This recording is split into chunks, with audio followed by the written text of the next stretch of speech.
Welcome to Built with Purpose. I am Chris Fay, and this is the show where vision meets execution and leadership leaves a legacy. From design studios to innovation hubs and product lines to skylines, we meet the people building more than great companies. They're creating culture, driving impact, and shaping what's next. These are the stories and strategies behind how the world gets built with purpose. All right, everybody, welcome to Built with Purpose. I'm your host, Chris Fay. I'm in a different setting today because I'm actually working from the house, and so you get to experience my wife's red room in the back. I am really excited to welcome on Moe Abbas to our show today. He is the founder and CEO of SalesAsk. Moe, welcome to the show, brother. Excited to talk to you, my friend. Likewise, Chris. Excited to be here. Yeah. Well, we talked. It's so we're pre-recording a little bit. So it's a Friday afternoon. You know, we're kind of getting ready for the weekend. What you got going on this weekend? I actually have a friend in town, and he really wants to go see the Muir Woods. So I'm going to give him a little bike tour of San Francisco, and then take him up to the ancient redwoods.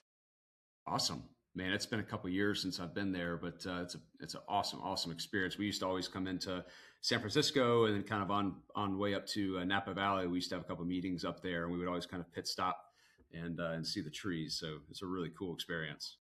Yeah, California's got, very beautiful, unique landscape.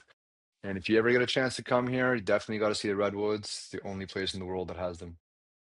It's awesome. So one of my friends that lives in South Carolina, where I live currently, in front of his yard, he bought a house from a guy that had transplanted a baby redwood to the front yard of his house. And so you've got this southern house with pines and oaks and all the things. Then you have this one, probably I would say now 35-year-old redwood sitting in the front lawn of his house. I didn't even know you're allowed to touch redwoods, let alone transplant them. So that's interesting. I mean, I do see them in some of the houses here where you have this like little tiny cottage-looking bungalow and this 200 skyscraping redwood in front of it, and it's super weird, but really, really, it's like the house is lifting a little bit too in front of the redwood. Yeah, it's one of the ones you don't want it to grow really tall and then fall because I'm sure it's going to take a lot with it. So, well, Mo, so first off, picked up on the accent. I've done some homework and research on you. So you've originated from Canada, if I'm not mistaken. Yeah, I grew up in Canada, so you're probably getting the Canadian accent. I mean, I originally came from Lebanon. Okay. My family emigrated to Canada when we were 3 years old, but I grew up in Canada, so I consider myself very much Canadian. I actually recently moved to the United States, up in, San Francisco Bay Area. And yeah, but yeah, you got that accent right. So what? So I'm curious. So the move. What's been your first impression of actually living in the U.S.? I mean, was it different from what you expected? I'm sure you'd obviously been here before and traveled here, but now you kind of uprooted and moved to the U.S. What was your first impression, and how does it compare to what you expected? My first impression was 10, 11 years ago when I came down here with the MBA program at Ottawa University as a guest, and we did a tour of the valley, and it was remarkable. It was like nothing I've ever experienced before as an entrepreneur. It is the mecca of entrepreneurship. You have the smartest, most talented people in the world here, and you'll feel that as soon as you come to the city and start interacting with people. So that was my initial impression. 10 years ago, I said after that trip, and you just realizing that this is the place to be if you want to be a top-rated entrepreneur, mostly in tech. Uh, I said, we're going to move to California, to San Francisco, to the Bay Area, Silicon Valley.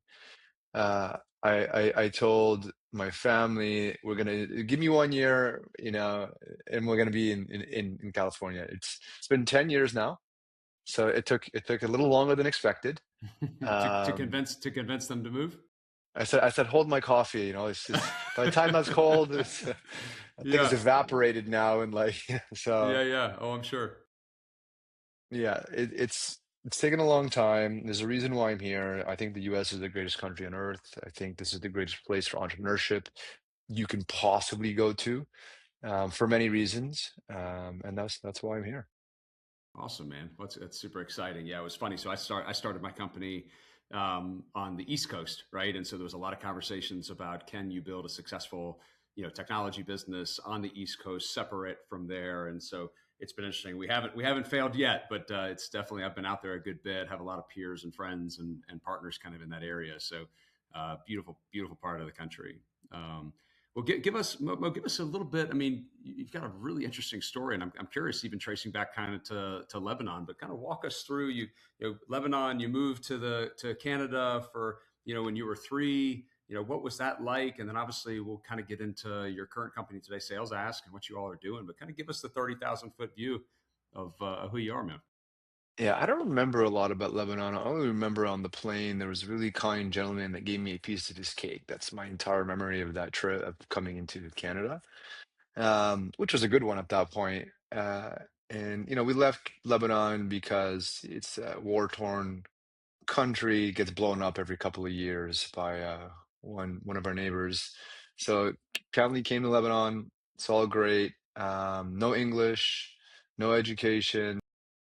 And it was really hard for my parents, especially my father, who really only had very basic skill sets, didn't even graduate grade school. And he would be working a lot as a tradesman, as a tiler, doing handyman work for this landlord lady who was, she was your classic slumlord, where she was extremely wealthy, this Indian lady, and extremely frugal and cheap. Okay. And she owned hundreds, eventually thousands of low rent units, low income, low rent units. And my dad was her go-to guy to essentially do the work in those units. He didn't speak any English, so she would obviously get great deals and, fix them up, rent them higher, make money, move on to the next. She became fabulously wealthy. And he did that all throughout my childhood. I actually didn't see my father very much, raised by mostly my mother. We were 5 boys, 4 boys, 1 girl, 5 children. She was super busy, with very low income, trying to keep all of us going, let's say. And so I had a lot of freedom, right? Because my parents were occupied. My father really wasn't there very often. He was working 7 days a week. And then my mother had 5 kids, no money, so she had to do everything herself.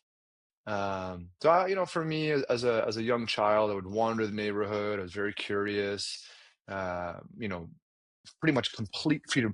Kids don't have this anymore. Okay, like Right. I have a Right. 13 and 15-year-old boy.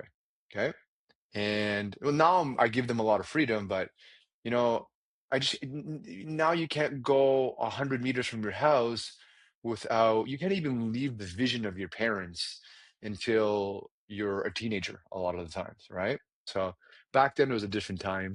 I'm not that old, but it kind of feels like I am. And Yeah. so we'd No, go with you. around, explore these different neighborhoods. That was kind of the baseline of really opening up my curiosity. And eventually I would just knock on doors and talk to people. And then, grew up very, very poor. So I figure, hey, man, let me go try to sell people some stuff, whether it was, lawn care, whether it was chocolates. And I got really, really good at that. Um, I remember coming home with like $100 and as a 12-year-old kid, I'm selling chocolates door to door. And that was a lot of money, man. That was like a huge amount of, I didn't get to keep any of it, Yeah. which was kind Right. of Hand it over to your parents. I'm sure your mom or your dad exactly. to support, but She'll pay you your wages of $2 and then, get on with your day. And yep. that's what it was. Yep. Um, but that was great. It taught you a lot. I think going door to door is something that if you're doing sales, it's one of the critical, it's just an easy way to get reps. It's really hard to get reps in sales. That's one of the best ways to get reps and rejection and go to the next store and go to the next store. And that gave me the foundation from one of my core competencies, which is sales, right? I've been in that game now for 30 years of just sales since I was around 10 years old. So I'm 40 now. Um, you know, and I did that, and I didn't graduate high school. Okay, so instead of, I wasn't very good at school. I didn't believe in the school systems. I didn't go to university or college. When my friends went to college or university, instead, what I did is I just started a business. Okay, but before I did that, I did get educated. Something happened in high school where you know, there's these moments in life that create instant changes in you. They usually have something to do with you got to suffer ultimately. Could be health, could be heartbreak. In my case, the girl I was trying to see all of high school, eventually she gave me a chance. Something happened, some stupid shit. She dumped me. I got beat, pretty much I got beat up, and then she dumped me the next day. Um, Gosh, yeah. So like beat up twice. Yeah, beat up twice. you get your ass kicked and dumped, man. Those are two tough things in a row. Yeah, but that probably one of the most consequential things that's ever happened to me. Hmm. Because of that, I mean, this is like day one, day two, and I got to see this guy the next day in school, by the way. Okay. And it wasn't just beat up, it was like gang beat up. And it was really embarrassing. And then, she dumps you the next day after spending 3 years or 4 years of your life trying to chase a girl and finally getting her. So I kind of, I had it, let's say. I was done. I didn't care about anything except never being in that position again. Okay. And then I did a lot of self-reflection after that. And then I'm like, oh, I was overweight. I was broke. What am I doing? I was smoking weed. I still smoke weed after that. But, I was in this position of my life that didn't reflect the image I had of myself. And that was a moment to really look at my life and be like, this is not who I want to be. I don't want to be a Hmm. guy that gets gang beat up and then dumped. Okay, well, who do you want to be? And I started looking around and I found Arnold Schwarzenegger. So he became my role model when I was 16 years old. So I started working out, going to the gym every day. And I became super fit, like extremely fit. So completely transformed my body. Anybody that's trying to do a transformation, it's always easy to start with your body. Because, and I tell people this, if you can't control yourself, where you have total control of all the variables, what the hell could you do in the world, right? So go start with yourself. Start physically, because it's just you and the weight. Forget about you trying to sell someone and hire someone, and depending on a rep or depending on an ops or depending on a build or whatever it may be, okay, or a contractor. It's just you, buddy. So that was how I got super fit. And then for education, I would go to the bookstore. I was already like a big reader, but it was fiction.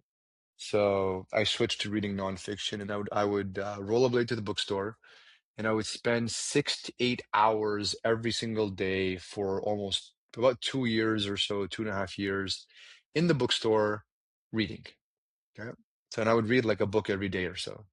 I'd read a book practically on every shelf in the bookstore. So, not just business, not just self-help, physics, just to get a broad understanding of the world.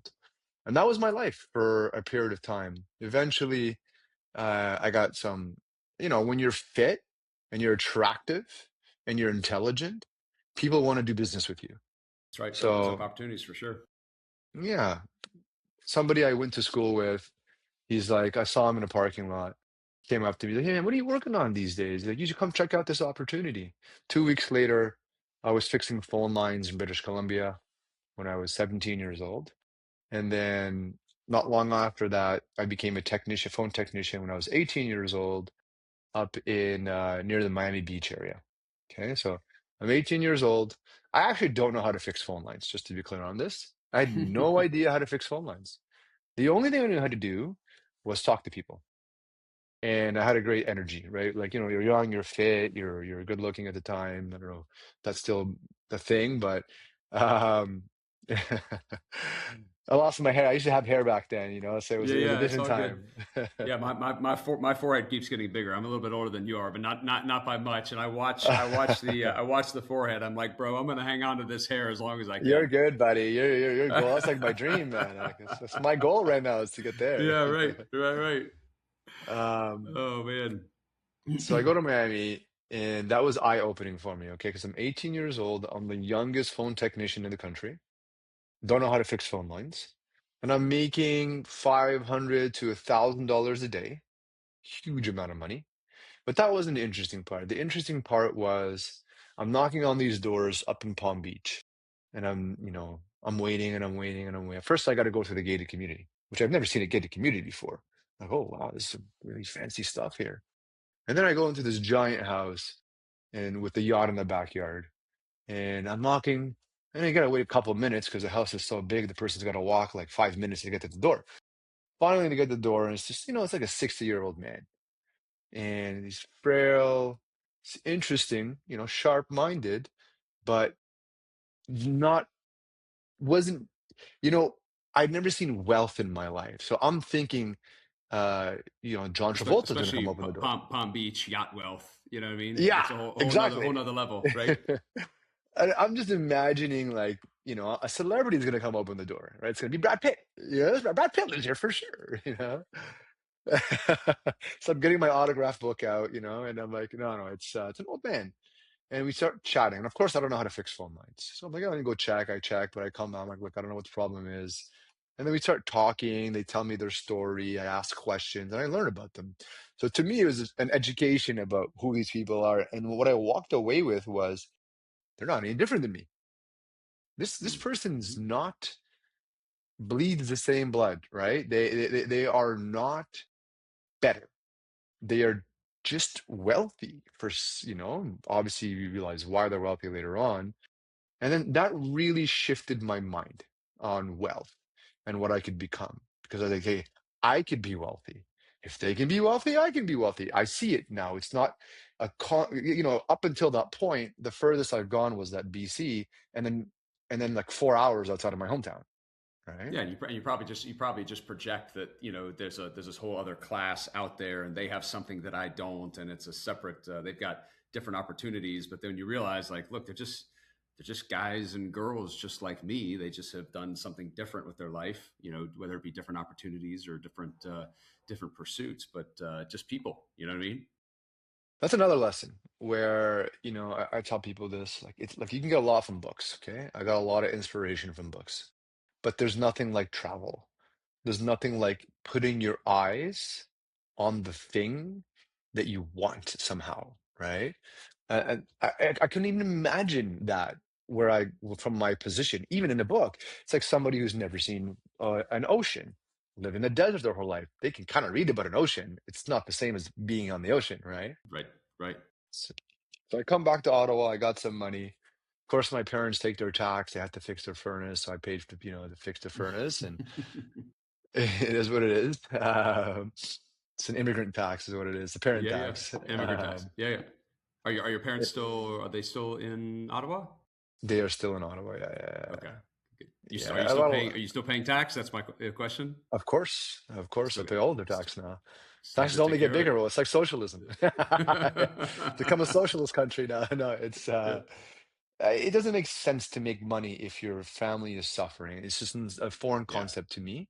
The challenge with my parents is they never evolved from when they landed in Canada, right? So they're exactly the same. They haven't gotten any more educated. They haven't really learned any new skills, right? They've kind of raised the children to good human beings, and then just are kind of waiting to die almost, right? So they're not really healthy.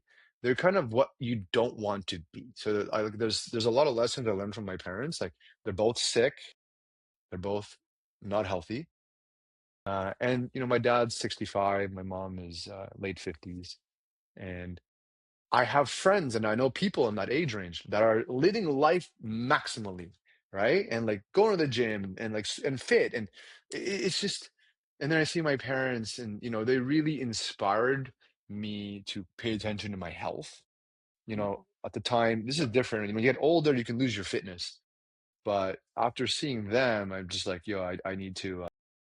Health is just a huge, huge part. Just don't do what they do in a lot of ways. Right. So there's role That's models, and then there's anti-role models. Yeah, no, and it's funny. My wife and I are going through this right now because our parents are in their, mid to late 70s, and you're watching and witnessing how each of the parents are looking at like these last number of years that they have, whether it's 10, 20, whatever the number is, and how they're treating their bodies and how they're thinking about this. And we've got some that are very proactive about being healthy and eating right and participating in the kids' life. I've got two boys just like you, 15 and 17. And so, hyper proactive about engagement. and then others that are just kind of the exact opposite, are not taking care of themselves, not trying to improve. And I think that's one of the things that my wife and I have talked a lot about is, to your point, you can have amazing role models on what to do, and then also amazing role models on what not to do. And then ultimately it's up to us. It's our decision on what we do with that information and how we handle that in our life. So, and honestly, man, I think, if, I think it's good to see both sides. I mean, I think it's good for us as humans to see, the good, the bad, and the ugly. And I remember early on when I was, early in my career, somebody told me, they're like, look, man, obviously surrounding yourself with great people is one of the best things that you can do. And you're going to take, little snippets from each person, but also, being around individuals that you don't want to be like is sometimes equally as impactful as being around the ones that you want to learn from, right? Because it just really helps to shape you. So, no, I get it, man. You and I are singing the same sheet of music there. Yeah, I saw this funny meme where it was like 50-year-olds these days, they either look like they're 35 and it's hard to tell what age they are, or they look like they're like 65 years old, been smoking their whole Yeah. lives, right? Right. So Right. where are you gonna land? Where are you gonna land? Yeah. And that's a whole other conversation about health. But one thing I did know is that it's gonna take me a very, very long time to create the level of wealth that well, at first I didn't know that actually. When I hit 30 I realized that, but in my 20s I thought it would be like an overnight thing. When I reached 30 I said, fuck, this is going to take way longer than I thought it would. Yeah, that's right. It's So a little bit harder than I thought. yeah, like I'm not talking like $1 million, like we're trying to make some big wealth here, and Yeah. you don't want to be old. I don't want to be old and wealthy, so you got to take care of your body and your mind so that when you do get into that position, you're not rich and old and you've given up your whole life to make money, which also sucks, right? So Yeah. Yeah. I came So back. yeah. Yeah, yeah, I came back to Canada, and then I started a door-to-door company doing lawn care and fixing driveways. Sold those two companies and started my first construction company. Okay, now we're getting to the design build world. Now, again, I had no experience in construction. My friend was working at a gym, and he's like, "Hey," he calls me up one day. He's like, "Hey, Mo, doesn't your dad, isn't he like a handyman?" I'm like, "Yeah, he's a handyman." He's like, "Oh, okay, because we're looking to do this commercial fit up of this gym. And I know the guy making the decision. I can help you get the contract." I'm like, "Yeah, let me get that contract." So it was like big contract. So I got the contract. I bid like I think like 500K, and I got it. I was like, "Wow, that's like a huge amount of money, and it's only going to cost me 300K or 350." That should have been a $2 million bid, by the way. Yeah. Yeah. So Yeah. obviously I had no idea what I was doing. I didn't even bid. I just gave the guy like a one little like. And now like when you see the guy, I was clearly he knew that I was underbidding this massively, right? Yeah. Hey, but you Uh, got it though, man. It's a foundation. It's one of those pieces in your story. well, I got it. Yeah, I got my ass kicked, is what it was. Yeah. So Yeah. I got this contract. It's to renovate this gym. Now, look, I don't know how to read plans. I don't know what gypsum is. I don't have a network. I had like 60K I'd saved up from my previous work that I was doing. And I used it to fund this project. And I lost all of it, frankly, to fund this project. And I remember there's a few key moments in that project where I'm like engineering a floor. Okay. Like I'm there trying to figure out how to structurally build a floor. Again, no schooling, don't know how to read plans, just looking at it and putting the studs in the concrete. And obviously that wasn't, it wasn't a good job at the end of the day, making some really stupid mistakes. So that was interesting. And then I remember, and this was a kind of like a breaking moment for me where it's like 2 a.m. Place is pitch black. There's no lights. I'm demolishing this like 12-foot tall cinder block wall. It's dust everywhere. My hands are bleeding. I'm by myself. It's like, wow, this is painful. What am I doing with my life? Right. And it was like one of those moments where I realized that there's got to be a better way. And there was a better way. So I shifted to focusing on residential. Because residential is you can talk to the client, there's smaller contracts, you can risk manage, you can sell. Okay. So I use my salesmanship and I could figure out the problems are easier. you can deal with the customer, you're going to get paid, right? Because you Mm-hmm. can talk to the person. So I did that. I did $1 million for Starbucks in my first year. Okay, just me meeting customers, posting on classified ads. Um, I'd meet them and I give them a good price, but they trusted me, right, at the end of the day. And then I moved to at that time frame, all of my friends were starting to graduate university, and of course, they had no idea what they were going to do with their lives.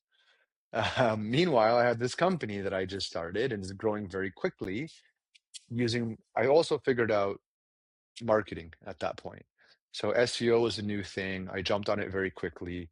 I used SEO to get a lot of leads, and I used my salesmanship to close those leads. Still don't know how to anything. I still don't know very much about the trades at that time, right? I'm like about 20 years old about it. Uh, so I hire my friends. We I start say off in you this got you got basement you office. got you got buddies that you can bring in and let them worry about figuring out how to build everything, right? I mean, it's like the blind leading the blind, right? At the end Yeah, of the day. So yeah, like, ain't nobody knew anything. I'll tell you that. yeah. Um, and they're all like commissioned to start. I'm like, I'm not paying you guys. You gotta, like, I'll pay you commission to start. Maybe let us grow the company. So it was awesome because it was a 12 of us at one point, and we're all childhood friends, like a dozen of us, right? That's cool. Yeah, um, Out of this basement office, and we had no space. I was working out of the closet. We kept hiring, we kept growing. We're like doubling. We went to like 5 million, and then we started opening up.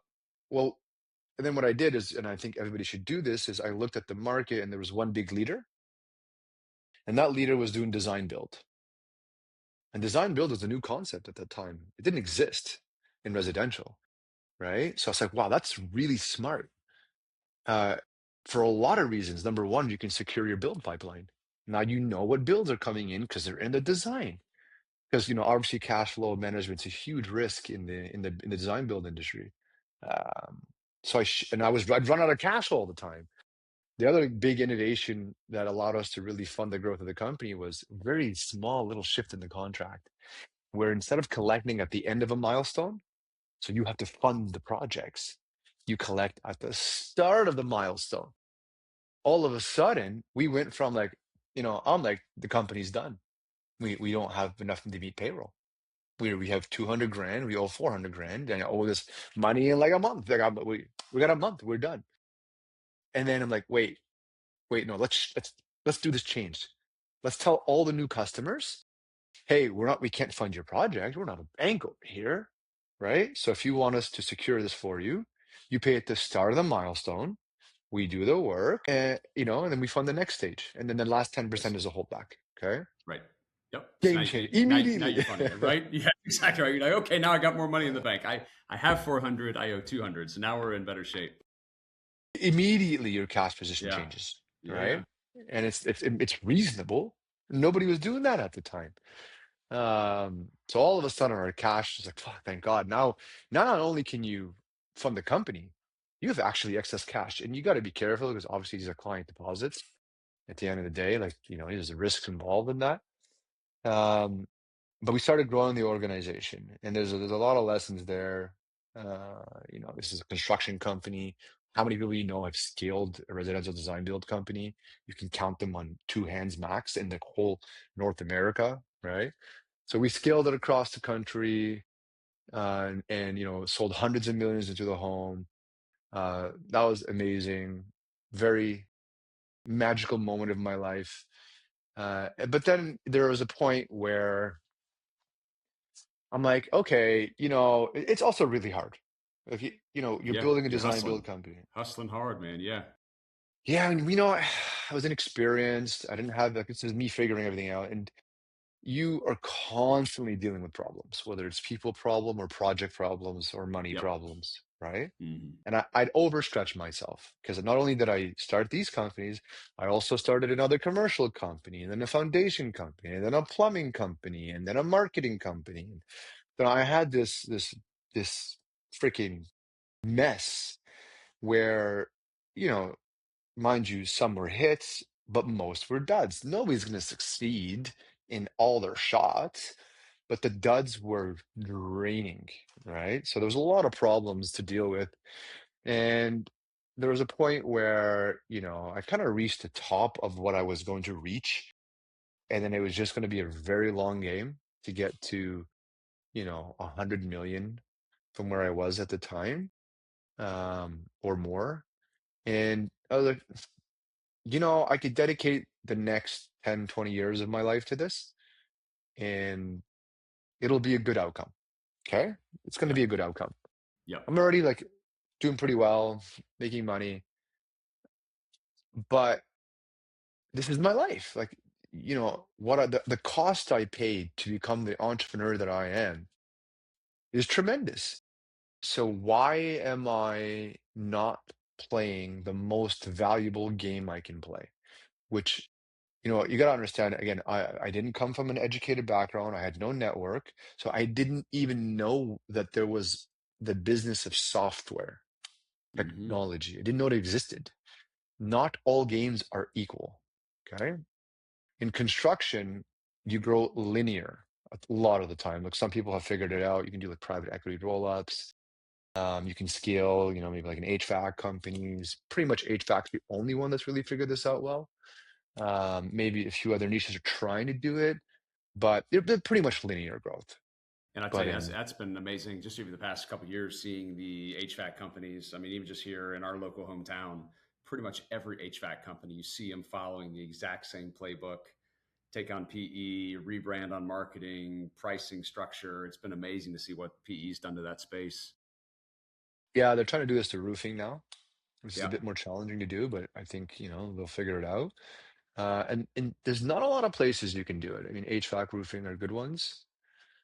Uh, yeah, because I deal with these people, right? Every day, hundreds, sure, thousands of them, sure, sure, of these sure. Yeah. business owners with SalesAsk.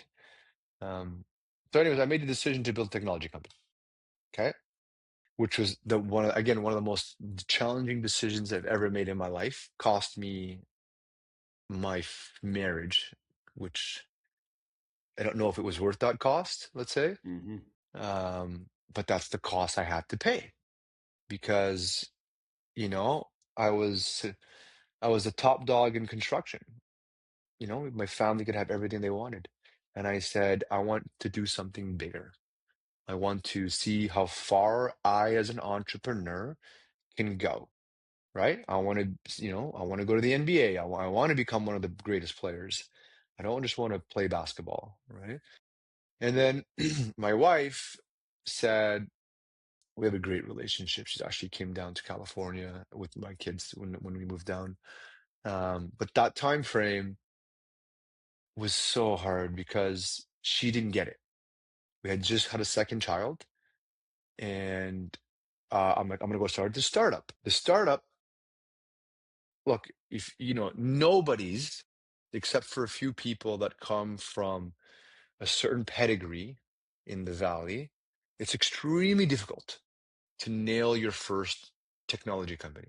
Yeah, yeah. Okay, Yep. extremely difficult. So I thought it was going to be a walk in the park. I'm like, I'm the top dog here. I'll be the top dog there. It's like, this can't be as hard as construction. It's not, Right. Just figure this actually. thing out, right? It's just software. That's all I have to do, right? I only got to Not as build much one product. risk. Yeah, it's just one product.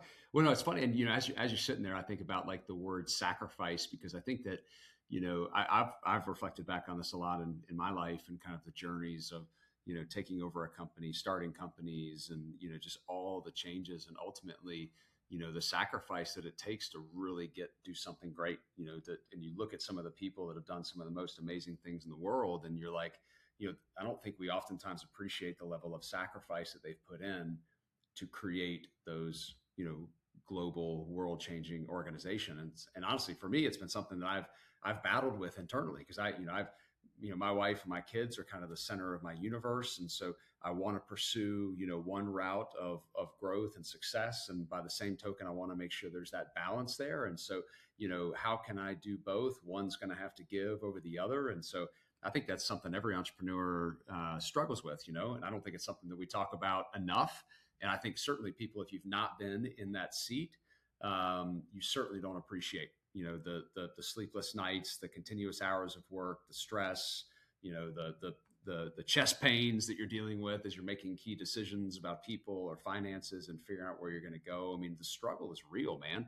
I think a lot of people that have not ever experienced that just look and be like, oh, they started a company and they've been successful and they make money and oh my gosh, like look at them. But the level of sacrifice to get there has been tremendous. And I even see it with my kids. I've got, I talk about two boys, football, lacrosse players, and they, we very specifically talked about, do you want to go to the next level with athletics? And in order to get to the next level with athletics, there's a level of sacrifice that you have to put in place today. Are you willing to sacrifice what it's going to take today in order to get to that next step? And I've had one son say yes, and I've had one son say no. He's like, no, I don't want to sacrifice that in order to get to the next level because I want to enjoy my time. So it's kind of making that conscious decision going in. Are you willing to make the appropriate sacrifice to really achieve what you want? Really interesting topic. I'm sitting here like reflecting back on all the things in my life as you're sitting here talking. So it's good. It's a good mental moment for me as well. Yeah, Elon Musk is like, hey man, entrepreneurship is like chewing glass and staring into the abyss. Yeah. Um, right? And like the sacrifice is inevitable. And the game of entrepreneurship is a game of pain tolerance. Okay? It's literally all it is. It can be extremely boring as well. It's the complete opposite sometimes, where sometimes my companies, by the way, it gets easier and it gets better as you get more experienced. Okay. Yep. And you have more Yep. money and resources. You could hire people, you can do more of what you want and more of what you love, etc. Um, so now it's way easier for me. Right. But now I'm conditioned too. Like I have the experience. I know typically what's a good decision, what's a bad decision. What used to take me 20 hours of deliberating, I can do it in 2 seconds, right? Mm-hmm. That's the right way to go, right? Something I don't like doing, I can hire. I have resources for this now, right? Even the struggles that my wife, was going through, I could hire now and solve those problems ahead of time and help her in ways that back then I didn't have the right, situations for that, let's say. So it does get easier and easier. And then now I also have many companies, so the risk is diversified. I've also learned to, look, Andrew Carnegie says, hey, you want to build wealth, put all your eggs in one basket and watch it very closely. And then you get somebody like some of the great investors that say, whether it's Warren Buffett or principles, what's his Ray Dalio, who's Yep. Exactly. says, it's his whole strategy is diversification.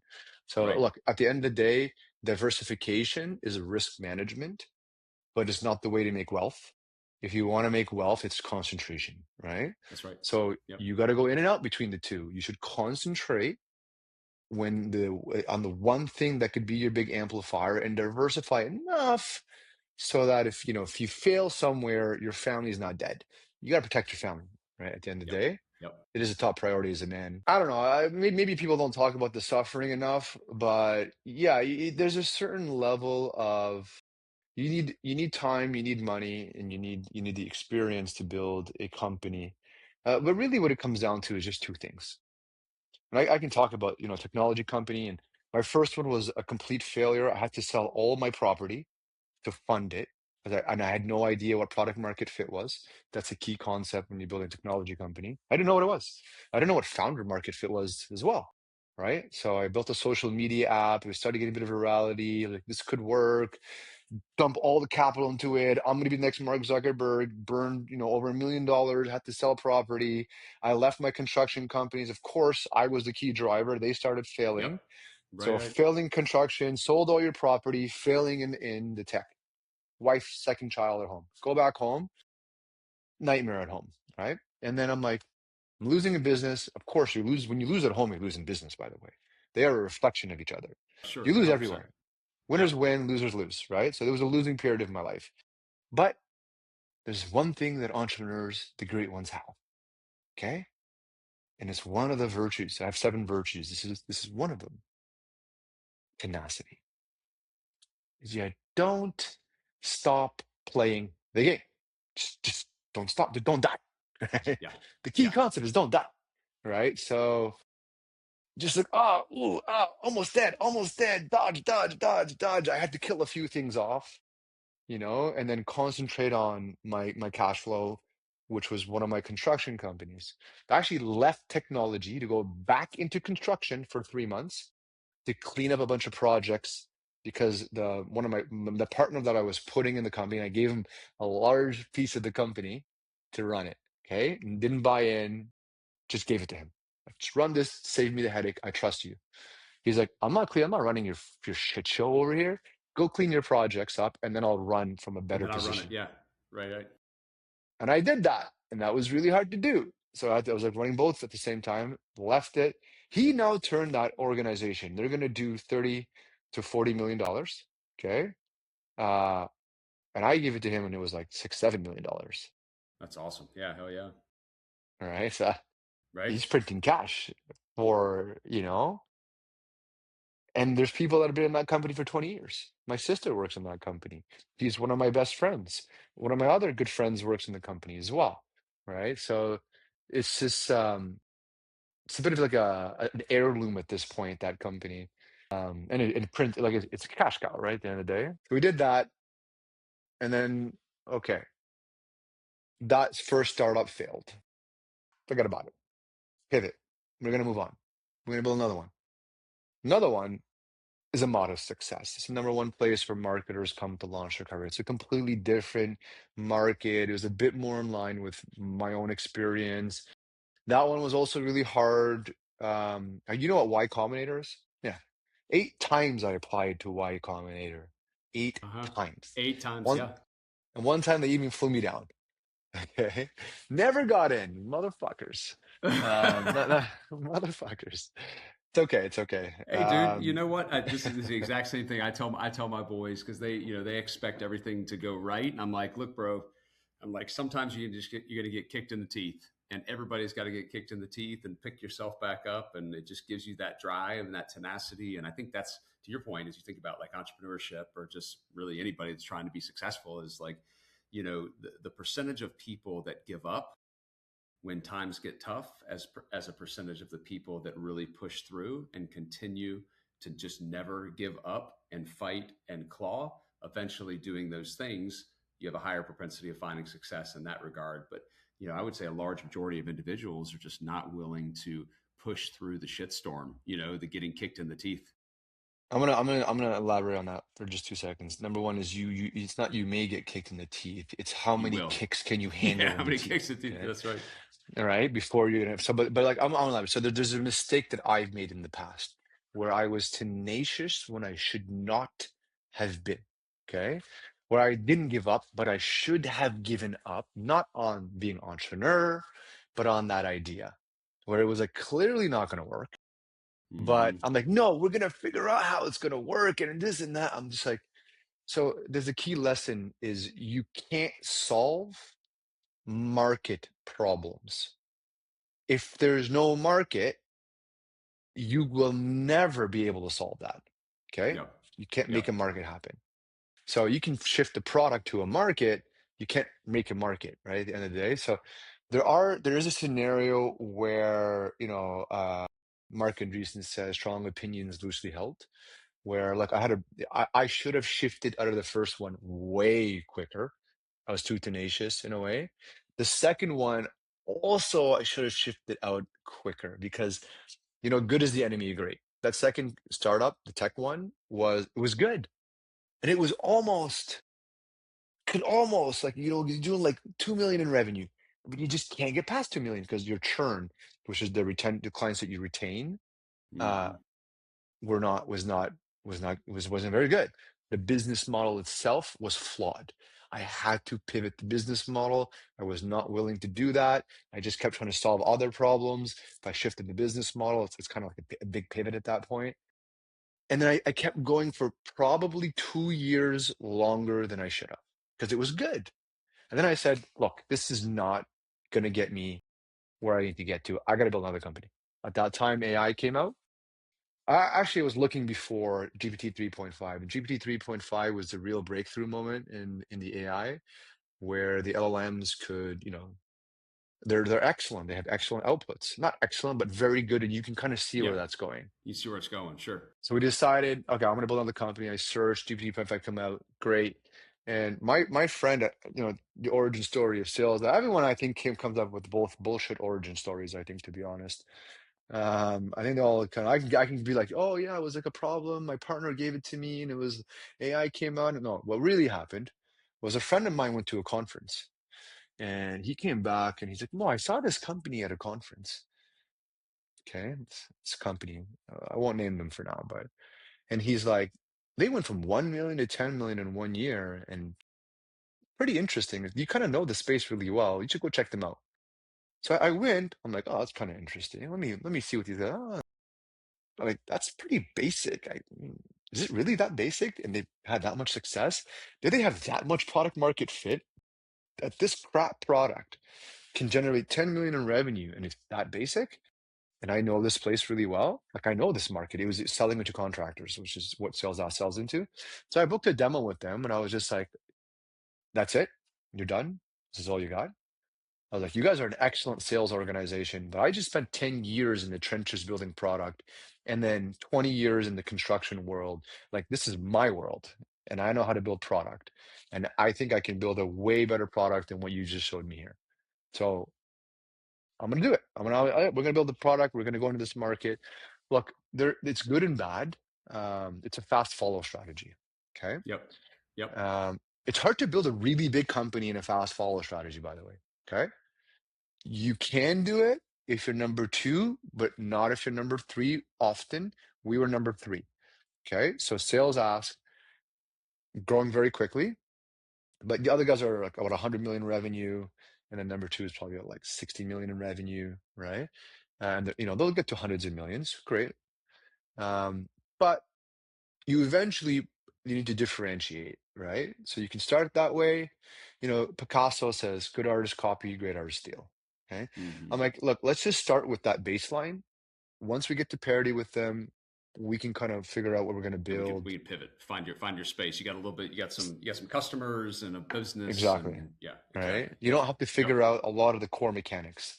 It's like, a lot of people build a business and they try to reinvent the wheel.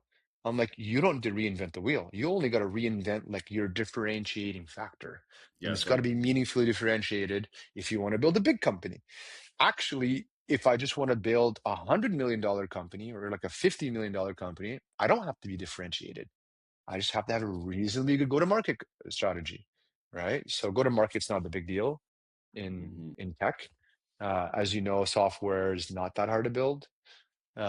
What's really hard is knowing what to build and then acquiring customers um, in most software companies.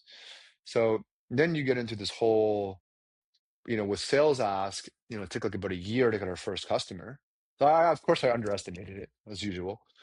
Um, You're like, dude, we'll be 10 million in a year, no problem. 100 million in 3 years. And yeah. fuck. Yeah, but it's like one of those things where it takes longer than you think to start, but it actually it compounds and it's magic, right? So now we're like, oh my God, we're looking at this, we're looking at our customers and our usage and on our roadmap and our growth, and we're like, okay. So the question is just really, how big is this going to get? Because it's going to be successful. It's just, is it going to be $100 million company?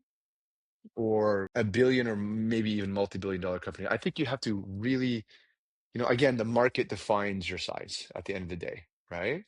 And we can dive into that. That's a lot more technical and specific. I don't know if you want to go down those rabbit holes or not, but that's the overarching entrepreneurship story between design build to technology. There's a lot of Yeah, lessons we can dive in, how to make no, profitable dude, design build companies or no, it's awesome, man. I mean, I think just in general, I think just thinking about, leading teams and starting companies. I mean, so many of the stories, and I've got so many synergies through some of the experience that I've seen. And, I guess maybe just kind of as we're coming down to the end, I would like to dive a little bit kind of into sales ask a bit. So I mean, obviously you've talked about it's kind of AI based coaching. You've leveraged all this experience in sales and construction. You've created this product. It's a number of years old. You're scaling. Like, what is that like as you see it now? What does that next 2, 3, 4, 5 years looks like? And just out of curiosity, I mean, how do you think about you know with AI making it so much easier and reducing the barriers to entry to create software and solutions, how do you see that as either an opportunity or a threat as you continue to build SalesAsk? Yeah. So a couple things. One, SalesAsk is an AI sales platform for home builders, home service, home improvement companies. Okay, design, build, and whatnot. And what we really do is we give visibility to what happens at the kitchen table, because all the money that in your companies are made in that kitchen table conversation. Client meets rep, discusses their project, sold or not sold. What happened? Why did they buy? Why aren't they buying? We give you visibility there. So we have an AI, listens to the conversation, scores the rep, it gives them game plans, follow-ups, syncs to CRMs. They can do coaching with our AI coach, or managers can coach. They can do role playing, live role playing, role play objections, whatnot. That's the current manifestation of the product, and it works. It Mhm. drives revenue. Okay, but then the question is like, where do you go from here? Okay, so one of the things that we've built, which is unique and differentiated, and to your other question is, how do you differentiate in software if, first of all, it's still like you still need to have a team and a commitment to become a software technology entrepreneur. Like you're not going to vibe code yourself to Yeah. 10 million ARR. Okay, it's Right. just not going to happen. Not in a pure software company. You still need a service team, onboarding. You still need, we have a big team of engineers, and we have integrations that we do. And then we have our sales force and the sales motion. It's really hard to do and replicate. And then at the end of the day, and our product at this point is very, very robust. So you can't easily build it in its current manifestation. It would still take a year and a half to 2 years with a good team. Okay. So it's not Well, like an especially once overnight once thing. you, and I would think just once you have that like foundation, that kind of ontology layer of like understanding of all the deep conversations and experiences and the customer base, that's extremely hard to replicate. Yeah, exactly. It's just building a company, right? Like we're 20 Yep. people at Yep. this point, and this is just the foundation of the company, right? So that is what you need to do. You still need to become an entrepreneur. You still need to recruit. You still need to raise capital if you want to build a meaningful company. If you want to make a little bit of side money, maybe somehow, but we wouldn't be able to compete, because when a customer is looking at the options on the market, they're like, well, this one's like really robust and has all these things and has the service and has all this and all the integrations we're looking for. Yours is like, you have that core feature, but why? I don't care about the money. I need the return, right? Yeah, that's So right. Yep. They need the value. yeah. Yeah. So the other thing to do is, well, what are you going to build? So for us, we're working. We're going to launch with roofers for now. We built Hmm. something called a roof plan. And this is remarkable. It's like magic. We have an agent, and what the agent does is before the rep even goes to the house, it researches the home. So it looks on Zillow, pulls the size of the home when it was bought, how long they've owned it for, what the price they paid, how many rooms, takes a satellite image of the roof, measures the roof, inspects the roof, gives it to the contractor, the roofing contractor. Roofing contractor goes to the home, armed, prepared like an expert with the roof plan, meets the customer, okay, and then does the meeting with the customer, sells them or doesn't sell them. If they don't sell them, they send them the roof plan. Now, the roof plan is a personalized website that's created for the customer. So instead of the rep doing, hey, here's a follow-up email, what we talked about, they say, hey, here's your roof plan. Okay. It's a website dynamically created. It has what they talked about, the problems they're solving. It has the aerial photos of the roof, the photos the rep took while he was at the site. It has the measurements. It has the scope, the timeline, the inspection, the inspect. It even shows a 3D model of the installation. They could upload their insurance, will analyze it and tell them if they're covered or not. It has pricing. It has financing that we offer through a finance partner. Okay. Interesting. Okay. And right? So they get this beautiful dynamic roof plan for them. Whenever they interact with it, the rep is notified, okay, and can jump in and Easy, try to easy, get the easy follow up to say, hey, I saw that you're on the roof plan. Like, just double checking with you. exactly. Now our agent Yeah, will that's do interesting. all of that in Right. the next few months. But right now the rep, if the rep wants to get involved, they can get involved. But the beauty about this is I know reps don't like to do any admin work. They don't like to do follow-ups. It's like pulling teeth. They'll send one and they move on to the next easy sale, easy pickings. Now, we solve that problem for them. They don't have to do follow-ups anymore. The roof plan is the follow-up. So this is going to be a complete game changer. Nothing like it exists in the market. And it's like this buildup of the foundation. You have to have the recording data, you have to be able to run agents, you have to have all these integrations, and then you can build a roof plan. Yeah. Yeah, it's super cool. It's actually interesting. In the general contracting space, there's some conversations that we're having tied to our CRM company about how to ingest data from partners like you all. So again, as I told you when we first started, definitely something I want to circle back with Jan. And so Mo, kind of wrapping up here just on time. Number one, I see a Mo and Chris Built with Purpose V2 here because I've got so many questions to dive into that we could have conversations around leadership stories, but just kind of coming down to the top of the hour here.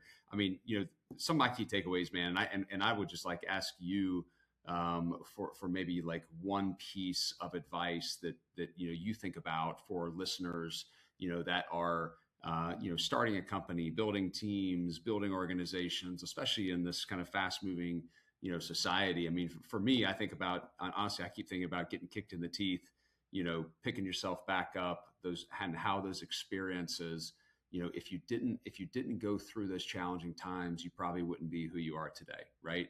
And then, I think the other thing, kind of listening and learning, is a lot about my story. I mean, I'm 45, and I would just say now officially hitting my stride as an entrepreneur and where we are in our business, and it just takes time. Like, it takes time to build experience and to run through various cycles, and so I think there's a lot there. But just like everything we talked about today, if you think about building companies, wanting to be successful, the lessons and the learnings, like what would be that one thing that you think the listeners could take away from your story today? I mean, look, I'll tell you what defines great entrepreneur, like a mediocre outcome versus a great outcome. There's only really three things an entrepreneur should really do. Okay. You got to make decisions. Obviously, you got to decide we're going to do this, we're going to build that. And then two and then the most important one is actually just recruiting. If you get really good at hiring, that'll define the entire outcome of your company. So anybody who's hired a great talent versus mediocre, you spend all your time talking about mediocre and why they're not performing and how to handle them. Great one. s- If you just hire well, you will have a good business. Yeah. Yeah. I love that. And I also think about for you, as a little bit of a story similar to me, Mo, is finding, starting a business that you have some level of expertise in as well, following a passion, following a skill set. You were an amazing salesperson. You knew the construction industry. How do you transition that expertise into something? And then, yeah, absolutely. I mean, surrounding yourself with great individuals. I mean, there's no doubt. I think about on our team now, I mean, we've got some great folks on our organization, but you still every once in a while, you're like, God, I wish this person would this, or I wish this person would do this. But you're loyal, you're nice, you're sweet people, and it's hard to disrupt that relationship sometimes. But every time you do, good things happen on the backside. So, well, dude, I can't tell you how much I appreciate you hopping on today. It was a hell of a lot of fun talking to you, and I think a couple follow-ups on us is to sit down and just kind of double check. I'd love to continue this conversation, continue to stay in touch. And then for those folks that are out there listening, go talk to the folks at SalesAsk. If you're in that construction space, the roofing space, HVAC, contractor, et cetera, go check them out. I was playing with their website earlier. Looks like an amazing company that you built, Mo. Congratulations on your success, my friend. Appreciate it. Yeah, salesask.com. It's pretty straightforward. Anybody who has a residential company that sells around the kitchen table, design, build, whatever it may be, we help you sell more. So come see us. Okay, thanks for joining me on Built with Purpose. If you have enjoyed today's episode, subscribe, share, and leave us a review. It helps more bold leaders find the show. For resources and show notes, visit our website and connect with me, Chris Fay, on LinkedIn. Until next time, keep building great companies, cultures, and legacies with purpose.